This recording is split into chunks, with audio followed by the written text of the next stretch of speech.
Hi, my name is Selena. Do you know the feeling of having an annoying sister in your life who is just there to ruin everything for you? Well, mine is a psycho jealous sister. She used my condition against me, but I got rid of her eventually. You see, I was born to super rich parents who owned more than half the city, and after I was born, they just went crazy with happiness. On my first tooth party, my dad organized a water park party for all the kids, but when Mom brought me outside, I started yelling and my skin turned super red, like blood. Luckily, there was a doctor in the crowd and he came running to help. I was diagnosed with extreme photosensitivity that would only increase as I aged. Basically, I could never step out in the sun without getting burned. After that, my parents always kept me indoors during the day, and all the windows were covered with black curtains. Once when I was 4, I cried and said, "I want to go to school and have friends." "Oh, honey, you can't, but we'll bring them both to you. We'll hire private teachers for you, and we'll get you a pet." They got me a really cute hamster, and he was kind of my best friend. All was good until my little sister was born. Her name was Rita, and she was pure evil. I discovered she was jealous of me once she turned 3. She knew about my condition, but she was still angry that my parents paid more attention to me. On her 3rd birthday, she got me a piece of cake with a candle on it and said, "Now this candle will burn you." "No, honey, I'm only allergic to the sun, not candles." "Oh, so it won't hurt you? Well then, okay." And with that, she threw the candle on my bed, and the blanket instantly caught fire. I started yelling for my parents, and I almost got hurt getting out of the room. Once, when I was 8, Rita threw a tantrum that she wanted to be homeschooled like me, but of course, my parents refused. What made things worse was what happened on my 10th birthday when my parents invited everyone to a super fancy restaurant at night. One sophisticated lady saw me and said to Mom, "Oh, your daughter is very pretty, like too pretty. But the other one, oh, she's not pretty, like at all." "Oh, yes, the youngest one is just ugly. I wonder if she'll ever get married." Just then, Rita stood up and flung juice straight at the women's faces. Then she turned to me. "You just wait and watch, Selena. I'm gonna make you wish you were the ugliest girl on the planet. You'll be praying to God to make you ugly." That night, I was asleep when I heard some noises. I opened my eyes to see Rita holding a big poster of her drawings. Things like her hanging someone up, crucifying others, and taking someone's eye out. "Do you see this eye? It's yours, babe, but one day it's gonna be mine." I stood up and pushed her away and locked the door behind her. She was a total psycho. Over the coming years, Rita just wouldn't understand that I got special treatment because of my condition. I tried to reason with her, so I thought maybe throwing a party where we could both invite our friends would help us get closer. What a stupid decision that was. I was 13 back then and invited the only 2 friends I had, Mark and Emily, while Rita invited half the school. Suddenly, during the party, Rita stood in front of everyone holding up a drawing I'd made. It was the 3 of us, me, Mark, and Emily. "Listen here, everyone. So our princess Selena can draw, but she also has a little secret. Let me read it for you. I'm so in love with Mark, but I also love Emily. I will soon ask them both out and kiss them both at the same time. I will kidnap Emily if she rejects me. We will be the happiest lovers triangle." Everyone went silent, and Mark and Emily turned red. I couldn't believe my sister would lie like that. "No, you liar! I didn't write that. You just came up with it. Why are you so evil?" "Why are you so perfect?" "I'm not, Rita. I wish I was normal, just like you." "Oh, like me? You wish. I would never have a boyfriend and a girlfriend at the same time. That's just shameless. Ew! You do that to the only 2 people who like you? That's just dumb and gross. Just stop it." Just then, Mike took Emily's hand and left. I was so shocked and embarrassed that I didn't even stop them. I just went to my room and locked the door, and the party continued like nothing had happened. After that day, I knew I had to teach Rita a lesson, and I knew that the best way to tease her was to live my life to the fullest. The very next day, I invited Mark over. When he came to my room, I made sure to leave the door open so Rita could hear everything. "Mark, I'm really sorry about last night. You know that my sister is—" "Listen, Selena, I don't believe a word your psycho sister says, but I was just too embarrassed to say, so I left." I put my finger on his mouth and pulled him closer to kiss him. Mwah! "Will you be my boyfriend, Mark?" He said yes, and we hugged. Then I heard Rita's room door close very hard. "In your face, witch." Over the next 2 years, Rita was always making it obvious how jealous she was of me for having a boyfriend. She even tried to break into my room several times. Once, she used a knife to open it, but luckily I was ready. I attacked her with pepper spray and ran to my parents. Once she brought home a boy who was 4 years older than her. Dad totally lost it and kicked him out. My parents were getting so tired of her craziness. But the last straw was when she called the police at midnight once. To my horror, she slipped her t-shirt off her shoulder to show scratches on her skin, and she pointed accusingly at Mark. That boy, he's dangerous. He attacked me. I barely managed to escape." "What?" My parents told the cops that she was making it all up and Mark would never do such a thing. "Gosh, if you're so jealous, just get yourself a boyfriend, you ugly psycho bimbo." I expected her to say something harsh, but instead she started crying and fell on her knees. She looked up pleadingly at the cops. See how my family treats me. Just take me away from them. Please, help me. Please save me." What an actress. Next morning, my parents took Rita to a psychologist. Turned out my sister had some issues and needed therapy every few days. But she didn't take that so well. After a few days, when I got back from my date with Mark, I found Rita had prepared meat sandwiches for me. What did she want? To poison me? I said no and went to my room. I wanted to feed my little hamster, but I didn't find him there. I started looking everywhere. Then it hit me. Oh my God! I ran back to her. "Where is my hamster?" "I don't know." "What did you do to my hamster?" "I don't know." "Mom, Dad, Rita ate my hamster." And then I passed out. When I woke up, my parents told me that they had talked to Rita's doctor and she might be admitted to a psychiatric ward. I wasn't really happy to hear that, but I knew it was for everyone's safety. A month later, Rita was gone and transferred to that hospital. Life was good, and I had the best time with Mark and Emily. 4 years passed, and it was the day of my graduation. I was so in love with Mark that I wanted to marry him right away, even though we were so young. He agreed, and my parents suggested he move in with us. So he did. During the day, Mark would leave for college, and I would stay home. One day, I called for the maids to get me something to eat, but no one responded. I went downstairs and found no one. Then I heard a familiar voice. I was sure it was the voice of my hamster, but it seemed to be coming from the backyard. I thought I'd just take a quick look and it wouldn't hurt me. But I just popped my head out the door when suddenly someone pulled me out with all their force. "Hey, miss me, sis? What are you doing here?" "Oh, well, they decided to let me go. I feel much better, actually." "You really thought your hamster came back to life? Are you still that dumb, you spoiled daddy's girl?" And then she pulled me out more, and I was under direct sunlight. It started to hurt my skin, and I screamed. Then I attacked her. One of the maids heard us and came running. When Rita saw her, she let me go and ran away. Thankfully, I wasn't hurt, and my parents told me that Rita had run away from the asylum, and they were looking for her now.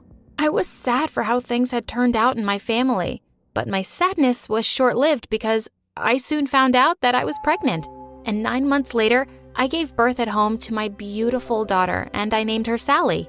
When Sally started to crawl, we all knew she was a really curious, naughty baby.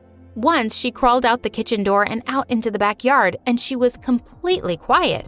I got scared and ran after her with the maids. When I got there, I saw another basket next to her, and a freaking baby in it. It was a boy. The note next to him said, "This is John, your nephew. I gave birth to him months ago and wanted to raise him, but I discovered that was hard. So I sent him to you, Selena. Take care of him, I guess." I looked at the baby's face and tears rolled down my cheeks. I kissed his forehead. This Rita was full of surprises. When I was about to shut the door and run to my parents, someone pushed it against me. It was Rita. "Oh, you're crying." And she pulled me into the backyard again. Thankfully, the maids were able to catch her and call the police. Rita was sent to jail this time, and I got a restraining order. Me and my family were finally safe. And baby John? Yeah, he was hers, and he lived with us. I raised him like mine. And now I have 4 kids, and we are a happy family. Hi, my name is Mia, and my story begins with a lot of missing things. For starters, my teeth and my parents. I have a medical condition called anodontia, which means I will never have my own teeth. That's pretty wacky if you think about it. But that's not the craziest thing about my life. Ever since I was young, my parents and I were always moving.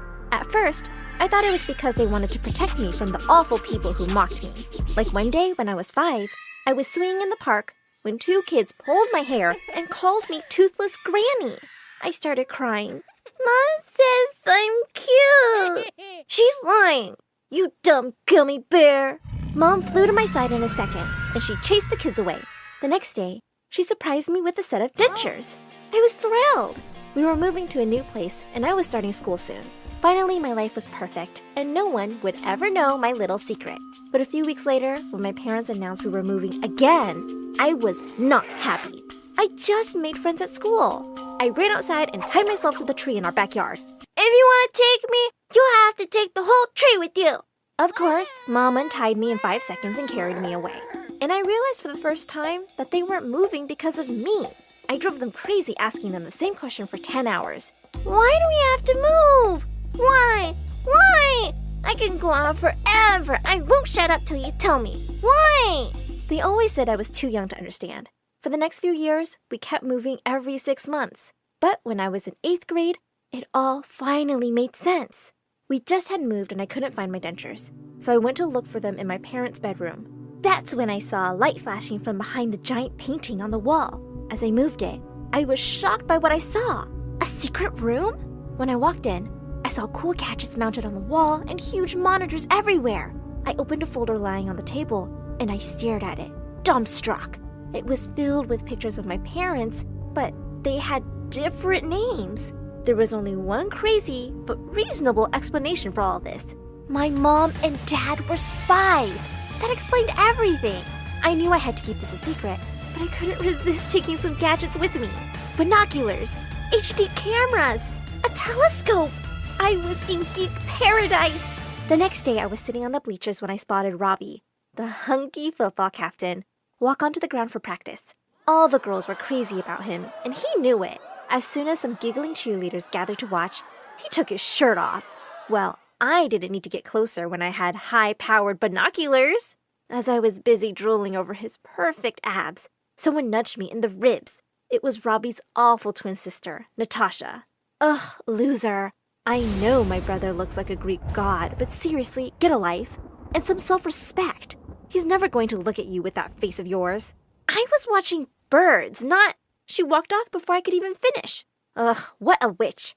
And what was wrong with my face? I could have Robbie if I wanted. I just had to get close to him before someone else beat me to it.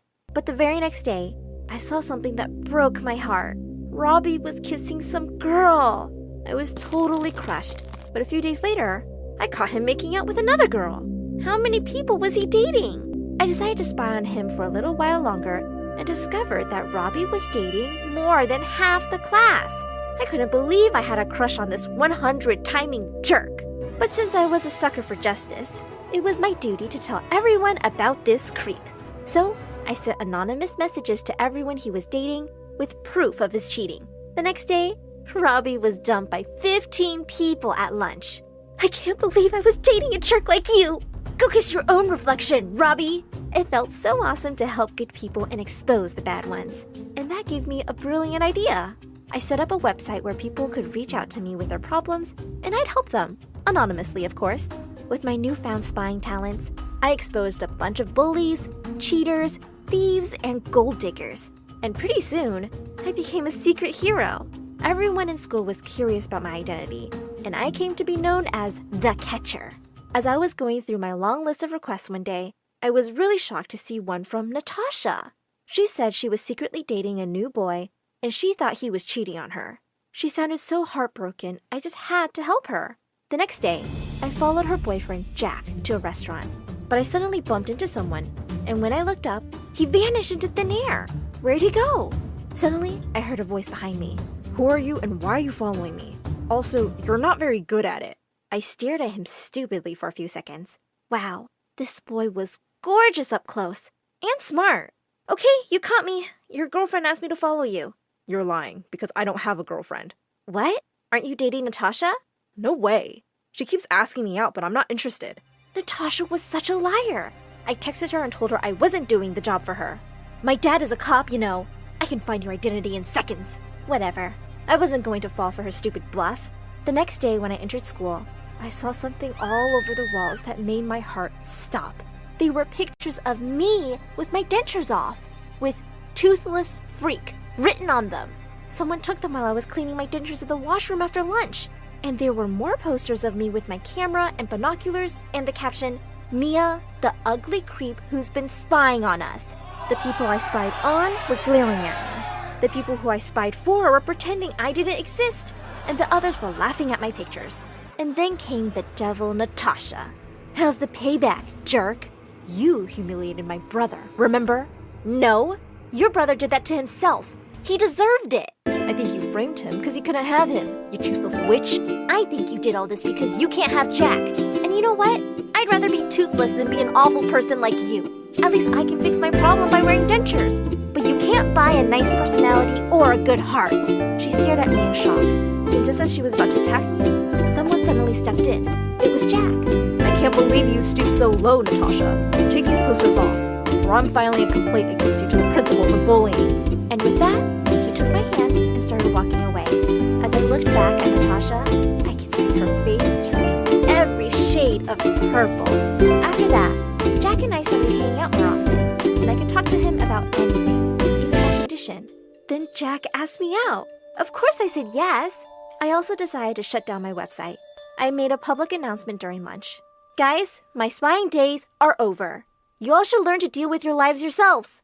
I focused on my studies after that, and my parents kept sending me money and emails, but it had been a couple of years since I last saw them. That made me kind of sad. I wish they'd been around when I needed them. Jack and I got into the same college. We gave each other a loving kiss, with no clue that our lives were going to be flipped upside down soon. One day, I was sitting in the lounge by myself when 50 people in suits barged into my apartment. My parents were with them. Mom, Dad, where have you been? We'll explain later, darling. We all have to go into hiding right now. What? I'm not going anywhere. What about college? What about Jack? Sorry, Mia. This is non-negotiable. Go, go, go! Before I could protest anymore, the agents literally put me in a car and moved us to a new place. My hair was dyed red, and I was given a new name, Selena. All my social media accounts and the numbers from my phone were wiped clean. And the worst? I was told not to contact Jack for my own safety and his. I couldn't believe it. I'd worked so hard to build my life, and it had been torn to pieces. I got really mad at my parents and decided to run away and live alone. It was my only way to try and have a normal life. I used a different identity to get a part-time job at a cafe, and I continued with my studies. One day while I was working at the cafe, I saw a customer shouting at his wife. I just couldn't stand there and watch. I marched right over and told him off in front of everybody. As a few other people joined me and the rude man muttered an apology, I turned around to see someone I never thought I'd see again. I thought you were letting people deal with their lives themselves. Jack? I nearly smothered him with a bear hug. He said he'd been searching for me for a year with no luck. But one day, out of the blue, my parents called him and told him where I was. What? They've known all along where I am? Of course, they're spies. Yes, but they decided to stay away so you can live your own life. They asked me to take care of you and to tell you that they really love you. Hearing that,